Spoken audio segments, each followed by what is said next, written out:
This is the Basic Nutrition and Nutrition Education module. This is part 2. In part 1, we finished up with carbohydrates, and in part 2, we will start with protein. Protein is an essential part of every cell in your body, the largest portion existing in muscle tissue. Protein's primary function is to act like building blocks for the body, especially during key periods of growth and development, like during pregnancy, breastfeeding, infancy, and childhood. It is key to the formation of the body's internal organs, as well as for muscles, blood, skin, hair, and nails. It is essential for the formation of hormones and vital for sexual development and milk production during lactation. Protein is also the only source the body has for nitrogen. However, protein can also be used as an energy source.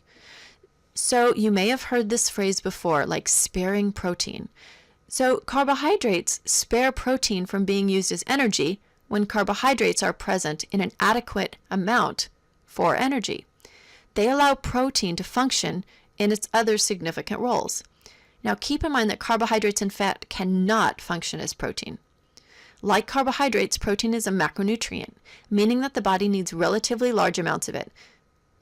Unlike fat and carbohydrates, the body does not store protein and therefore has no reservoir to draw on when it needs a new supply. So protein is one of those nutrients that we hear so much misinformation about. From what we hear, you may assume that the solution is to eat protein all day long. People need less total protein than you might think. But we could all benefit from getting more protein from quality food sources. Like carbohydrates, protein is made up of long chains or strings of carbon, hydrogen, oxygen, as well as nitrogen. Proteins are made up of amino acids. The body takes the amino acid and rearranges them into new proteins. The new proteins are then used by the body. The human body needs about 22 amino acids to make these strings or links. This amino acid happens to be taurine. So your body can convert some of these amino acids from other amino acids. These are non-essential. Essential amino acids must come from food. We can't make these. Another way to look at a protein is if it is complete or incomplete. Foods that contain all 22 amino acids are called complete proteins. Incomplete proteins are foods that lack or have extremely low amounts of any of the essential amino acids. So dietary sources of complete proteins are generally from animal sources and include meat like beef, chicken, turkey, seafood, or pork, eggs, milk, cheese. And these are considered to have a higher biological value because they are complete. Dietary sources of incomplete proteins are from plant sources and include beans, nuts, grains, and tofus. Incomplete proteins, when combined with other incomplete proteins, can sometimes offer a complete protein. For example, when you combine rice with lentils or rice with black-eyed peas, peanut butter sandwiches on whole wheat bread, if you have a bean taco or a tostada, a split pea soup with brown rice, macaroni with enriched soy flour, maybe vegetable chili with cornbread, bean soup with breadsticks. These are all examples of incomplete proteins combining into complete proteins. You'll notice that I don't have these up on the slide. These are just examples and more of a detail than what would be like a basic nutrition component. How much protein is enough? Well, we've all heard the myth that extra protein builds more muscle. In fact, the only way to build muscle is through exercise. Bodies need a modest amount of protein to function well, and extra protein isn't going to give you extra strength. So protein can also be split into two separate groups according to their primary mineral, calcium or iron. And although we will not go into great detail, iron deficiency anemia can be caused by either a lack of iron-rich foods, or a surplus of calcium-rich foods, or a combination of the two. Calcium and iron compete in the body, and if one consumes too much calcium, iron is less available. And if one consumes too much iron, calcium is less available. So the body is in a constant state of building and repair, and especially during critical times of growth and development. However, most individuals in the U.S. do consume adequate protein. High protein diets have gained a lot of popularity, but generally they are unnecessary. Extra calories, regardless of their source, will always lead to additional and unhealthy weight gain when eaten in excess of what is needed. Additionally, when extra calories are obtained from higher fat protein or non-lean sources, that can lead to an increased risk of heart disease. As long as sufficient protein is available to fix, repair, and build, extra protein just is not necessary. So protein needs are higher during times of growth and development, like pregnancy. And quality sources of protein, like I mentioned earlier, are key. So in terms of recommendations, when choosing protein, better sources of protein include calcium-rich protein like milk, cheese, or yogurt. Not only are dairy foods like milk, cheese, and yogurt excellent sources of protein, but they also contain valuable calcium, and many are fortified with vitamin D. Always choose skim or low-fat dairy to keep bones and teeth strong and to prevent osteoporosis. Okay. So iron-rich protein. Iron-rich protein is found in seafood, white meat poultry, pork tenderloin, lean beef, eggs, beans and lentils, and soy. So looking closely at seafood, and I'll be mentioning this in the Nutrition During Pregnancy lecture as well, women who are pregnant want to avoid tilefish, shark, swordfish, and king mackerel. And that's just because mercury may be present in those fish, and we want to err on the side of caution. We also want to limit white or albacore tuna to 6 ounces per week, or the equivalent of that. Keeping in mind that, again, we're just erring on the side of caution. Now, seafood is generally an excellent source of protein because it's usually low in fat. Fish such as salmon is a little higher in fat, but that's the heart-healthy kind with the omega-3 fatty acids. So white meat poultry, most of the time, stick to the white meat poultry for excellent lean protein. Now, dark meat is a little higher in fat, and this doesn't mean that you should avoid it. Just eat it with the knowledge that it's a little higher in fat. For example, some chefs prefer using the thigh just because it's a little more succulent and moist and flavorful. But for the most part, I would just advise sticking to more the white meat poultry for its lean quality. Also, the skin is loaded with a lot of saturated fat, so for the most part, it's a good practice to remove the skin before cooking. Now, pork tenderloin. This is a really versatile white meat, and it's about 31% leaner than it was 20 years ago. So this is another good choice for iron-rich protein. Lean beef has about 2 grams more saturated fat than a skinless chicken breast. So it's also a pretty good choice. And it's also an excellent source of zinc, iron, and vitamin B12. So eggs are one of the least expensive forms of protein. And the American Heart Association says that normal healthy adults can safely enjoy an egg a day. Plant sources of protein include beans and lentils. 1/2 cup of beans can contain as much protein as an ounce of broiled steak. Plus, these nutritious foods are loaded with fiber that will help keep you full for hours, along with the other benefits that fiber has. Now, soy. 50 grams of soy protein daily can help lower cholesterol by about 3%. Eating soy protein instead of sources of higher fat protein and maintaining a healthy diet alongside that can be good for your heart.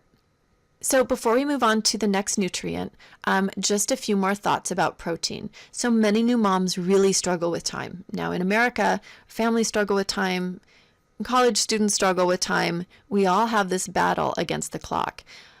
A few things to think about. So for protein on the go, a good rule of thumb would be to, if you don't have time for a meal, just grab a meal replacement drink, a cereal bar, or an energy bar. And though I don't recommend using these as a consistent part of, someone's diet, they are absolutely a great, go-to item just in case you're strapped for time.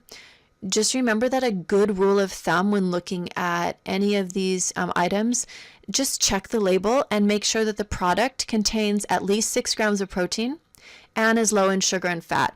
And this will make it more of a meal replacement than a candy bar type food. You can always have a few of those on hand just as quick fixes when time is short. And then for protein at breakfast. So breakfast can be another tough one for new moms. Research shows that including a source of protein, like an egg or a Greek yogurt, along with a high fiber grain like a whole wheat toast or a whole wheat bagel, it can help people feel full longer and eat less throughout the day. And a final word about protein-rich foods. Deli, luncheon meats, and hot dogs should be heated to steaming if consumed during pregnancy. And all unpasteurized products like milk and certain soft cheeses should be avoided due to food safety concerns.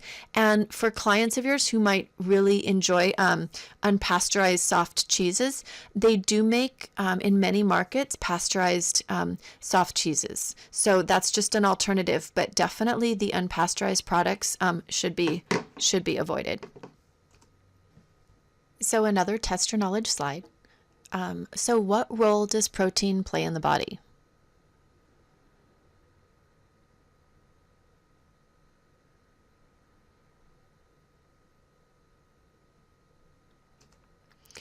So although it is an essential part of every cell in your body, protein's primary function is to act like the building blocks for the body, especially during key periods of growth and development, like during pregnancy, breastfeeding, infancy, and early childhood.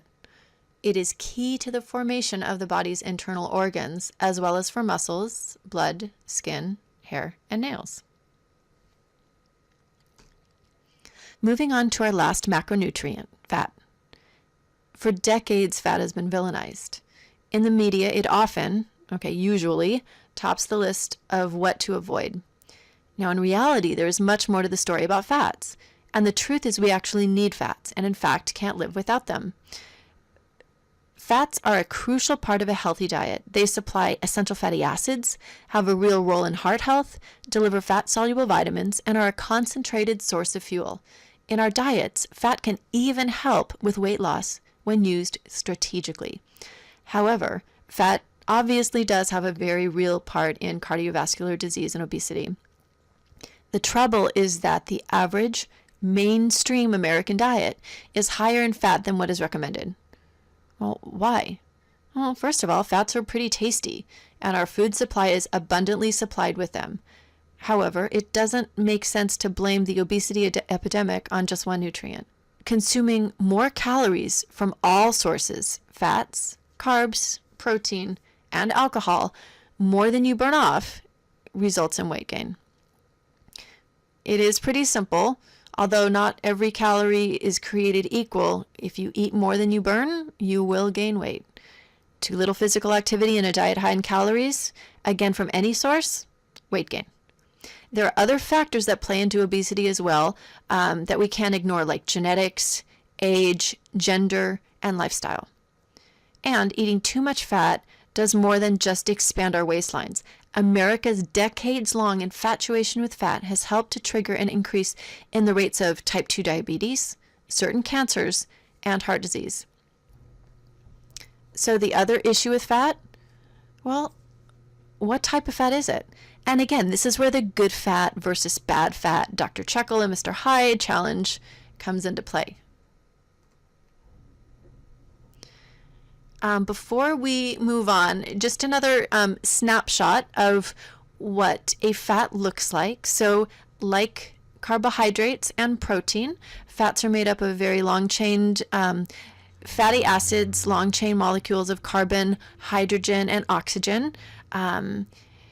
And this molecule happens to be arachidonic acid, and this is one of our superstars. It's one of the omega-3 fatty acids, and we will be spending time discussing this one. But again, just to give you just a really quick idea of what a fatty acid does look like. So moving on,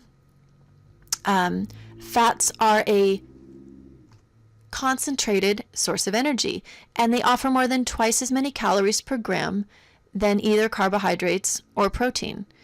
They act as a carrier for fat-soluble vitamins. They offer a sense of satiety, and in cooking, they also enhance the flavors of food and give our mouths that wonderful feel that's very, very rich and satisfying. Fats are used for insulation and cushioning. They play a role in growth and repair. They also have a role in hormone production and even help us maintain our body temperature. So similar to protein, fatty acids are either essential or non-essential. And while all fatty acids factor into good fetal development, two, linoleic and alpha linoleic acid are central in neural and visual fetal development. As these are found in a variety of oils and animal fats, which are listed in your text, generally recommending a variety of foods is key to ensuring proper intake of all nutrients. Again, just going back to that balance, variety, and moderation theme. So although supplementation during pregnancy is important, so fats are either unsaturated or saturated, and within each group are several more types of fats. So unsaturated fats are generally liquid at room temperature, while saturated fatty acids are solid. So again, unsaturated fatty acids, those would be more of your oils. Again, there are exceptions. And saturated fatty acids are solid, like butter at room temperature. Now, unsaturated fats can either be polyunsaturated or monounsaturated. So unsaturated fats can either have many unsaturated links or one unsaturated link. Saturated fats can exist as transaturated fatty acids. And these came about a while ago. So in order to lengthen the time a food would remain unspoiled, fats were solidified.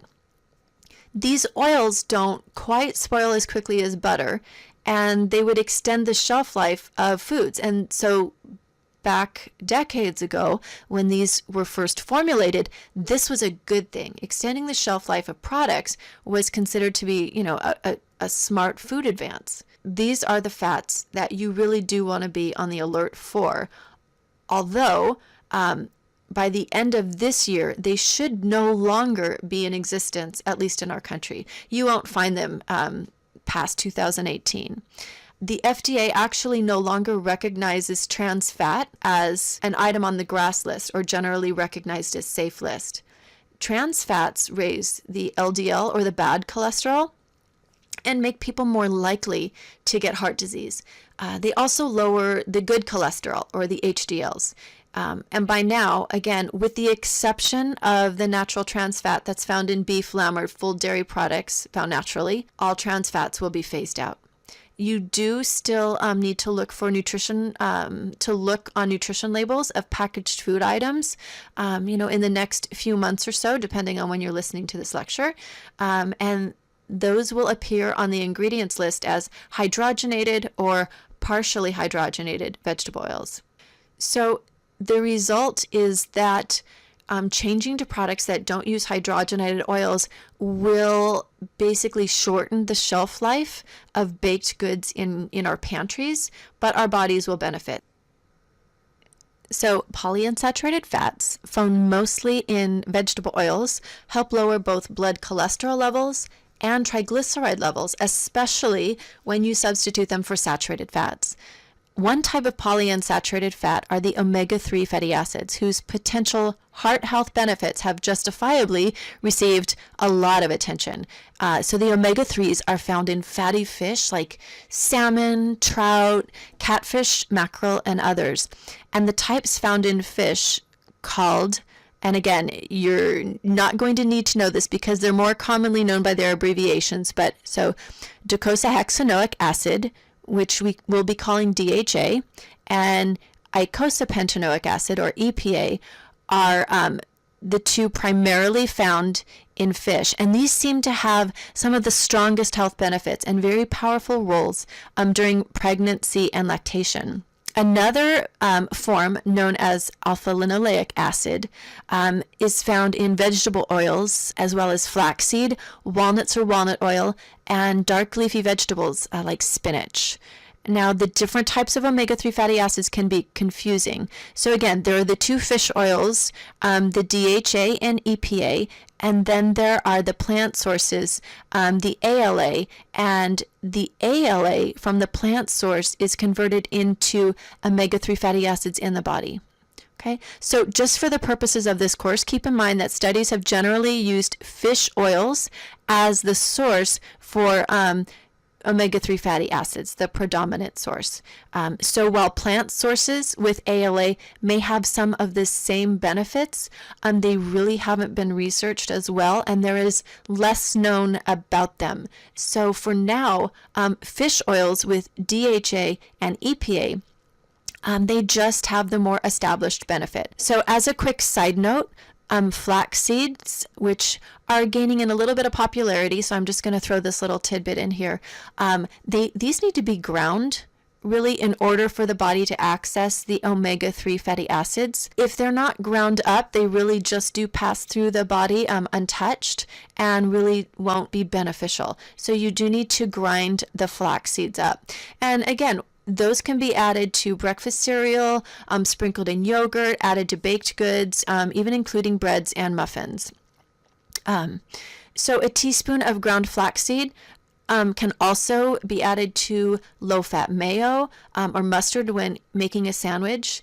And the reason why I'm, going into detail about this is it really is a very smart and efficient way to get some of these omega-3s in your diet, as they are becoming more and more prominently thought to be just highly advantageous to all of us, as research is going on and on. So just keep in mind that this is, a nutrient that you do want to pay attention to on a personal level, as well as for your clients as well. So again, even you can find enriched milk and eggs, breads, and breakfast bars, for example, that do contain these nutrients. Do check the product labels to make sure. So fish does, again, just to sum up, does contain the most effective type of omega-3s. So the American Heart Association recommends eating 2 servings of fatty fish each week.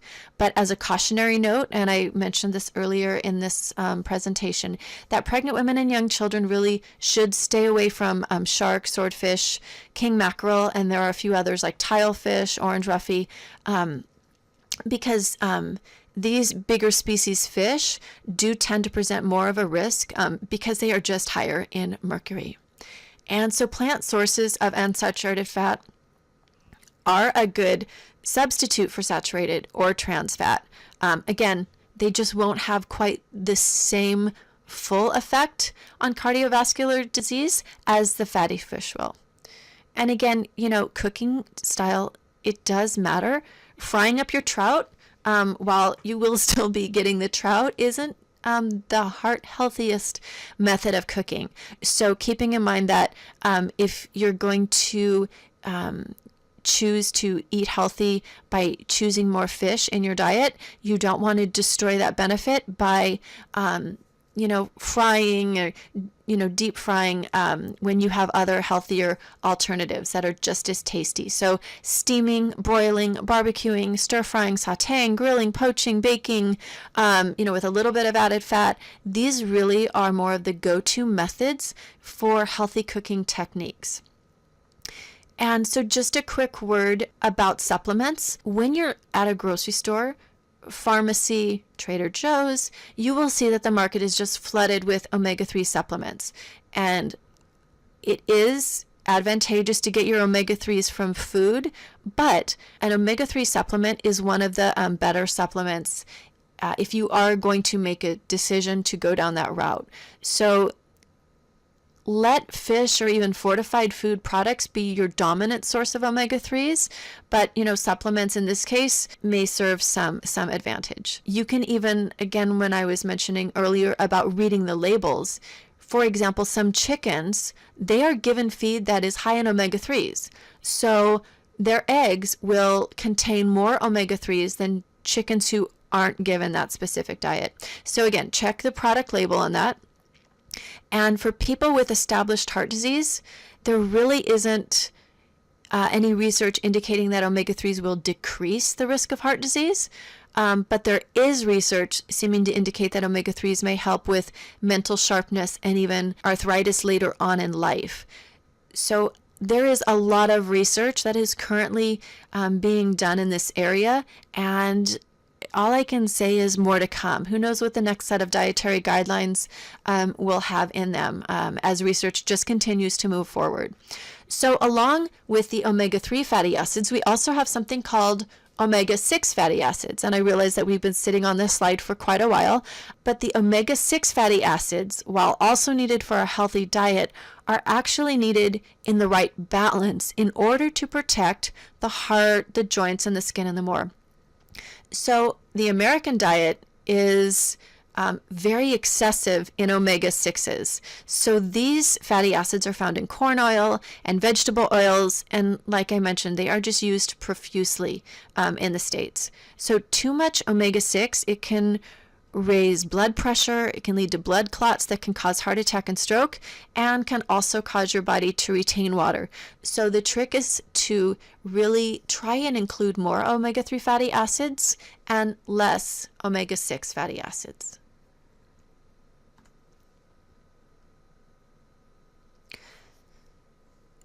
So moving on, we had just finished talking about polyunsaturated fats. So the other unsaturated fats are the monounsaturated fats. These are more of the fatty acid dream team, and these also reduce the risk of heart disease. And these are Mediterranean diet staples. So Mediterranean countries consume a great deal of these. Usually it's olive oil, and this is often credited with the low levels of heart disease in these countries. And so monounsaturated fats are typically liquid at room temperature, but they do solidify if refrigerated. So you can just pop your peanut oil into the refrigerator and see what happens. You'll see that it does become solid when it's in the refrigerator. These are more of the heart-healthy fats. These are rich in vitamin E, an antioxidant that's often lacking in American diets. And this helps us by reducing the oxygen-related damage to the vascular system. So these monounsaturated fats can be found in olives, avocados, hazelnuts, almonds, Brazil nuts, and cashews. Now, to make it more simple, there really aren't any nuts that should be avoided because when consumed in proper amounts, nuts are a really good source of the good fats. It's just keeping in mind that generally the portion sizes for nuts are small. In addition, nuts are also a good source of protein. They're also a good source of fiber. They're also a good source of a variety of vitamins and minerals. It's just keep portion control in mind. 1 portion of nuts is equal to about 1 ounce, which is pretty small. It's usually about 1/3 of a cup, and it provides approximately 160 to 180 calories. But nuts are really a classic food when we look at nutrient density. So even though they do have a lot of calories, you get a lot of bang for your buck with nuts because they really are nutrient dense. And there are also the seeds, like sesame seeds, pumpkin seeds, that are also a good source of your monounsaturated fats. So in the oils, monounsaturated fats are found in olive oil, canola oil, sunflower oil, and peanut oil. And again, the USDA dietary guidelines have a very specific dietary plan called the Mediterranean Diet Plan. And so if you're looking to increase your intake of monounsaturated fats, you might want to hop on their website and look up the Mediterranean Diet Plan. That's where the goodness of fat ends. We've talked about the benefits of the polyunsaturated fats and the monounsaturated fats, but there is another side to the fat story, and it's the one that we're probably a little more familiar with. So there are 2 types of fat that should be eaten sparingly. These are the saturated and the transaturated fatty acids. Both raise cholesterol levels, both clog arteries, both increase the risk for heart disease. And there is evidence that saturated fats have an effect on increasing colon and prostate cancer risk. So saturated fats are found in animal products, meat, poultry skin, high-fat dairy, and in eggs, as well as in the vegetable fats like coconut and palm oils, and there are some other sources as well. And the current dietary guidelines recommend limiting saturated fats to 10% or less of your total calories. And that recommendation has not changed since the previous guidelines. However, just a side note, the American Heart Association recommends actually keeping them to just 5 to 6% of total calories, which actually dropped from its previous upper limit of 7% just 10 years ago. So it looks like the American Heart Association is taking those saturated fats a little more seriously. The animal or partially hydrogenated fats should be replaced with with liquid vegetable oils. Again, we're substituting and making small shifts. So instead of using those fats, you want to think of the monounsaturated fats that we just talked about, like olive, sunflower, or canola, in place of butter, margarine, or lard. And you know what? I'll bring up avocado toast. I'll go there. Even avocado toast, there is something to that latest food craze, because switching out butter for avocado, switching out the saturated for the healthy monounsaturated avocado just makes sense, and it is pretty delicious. So with that said, studies observed that while switching saturated fats for unsaturated fats is associated with reduced risk of cardiovascular disease, replacing saturated fat with carbohydrates does not reduce the risk of cardiovascular disease. And again, like we covered earlier, there are two types of trans fat: the naturally occurring type, found in small amounts in dairy and meat, and the artificial kind that occur when liquid oils are hardened into partially hydrogenated fats.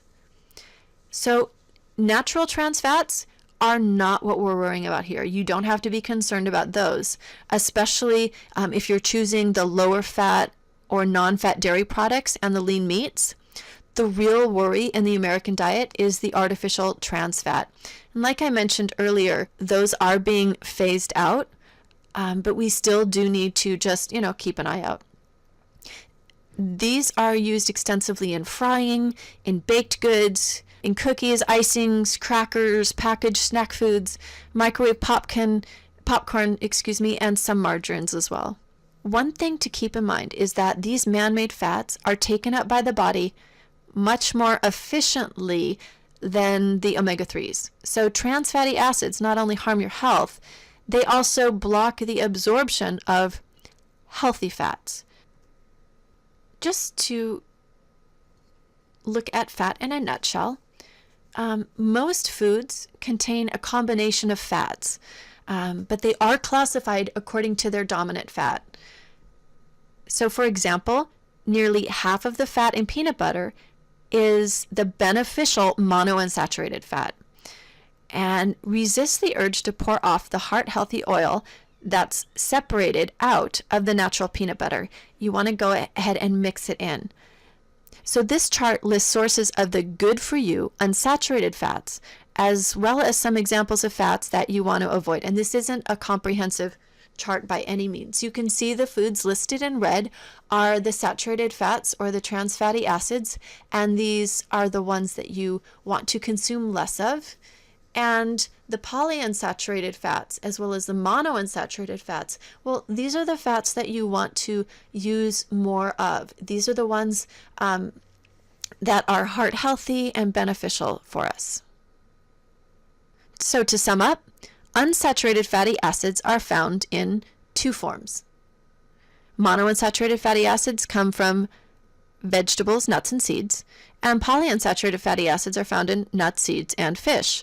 And again, these fats do not elevate cholesterol levels, are generally recognized as the healthier fats. But that being said, just keep in mind we can't ignore that dietary fat does play a significant role in obesity. So fat is a very calorie-dense nutrient. It has more than double the calories per gram than carbs and protein. Fat has 9 calories per gram, while carbs and protein have only 4 calories per gram. Alcohol has 7 calories per gram. Any fat, whether it is a beneficial fat or a harmful fat, has 9 calories per gram. They are all the same. So they are still all going to be the same in terms of how calorically dense they are. So cutting the total fat in diet not only helps shed pounds, but it can also help us live longer and healthier lives.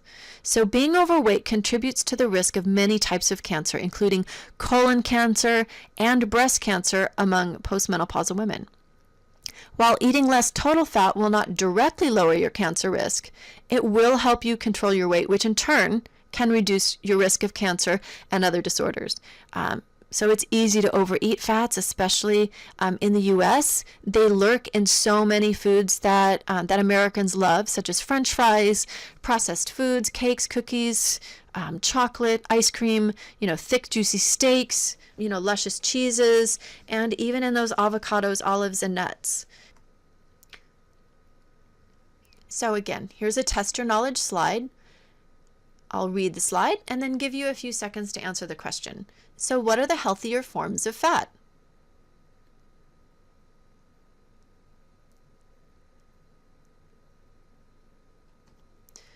So used in moderation, the healthier forms of fat include oils such as olive, sesame, peanut, canola, sunflower, soy, and vegetable, as well as olives, avocados, nuts, seeds, fish. And so this wraps up part 2 of the basic nutrition and nutrition education module. We just finished with fats, and for part 3 we will be talking about vitamins and minerals.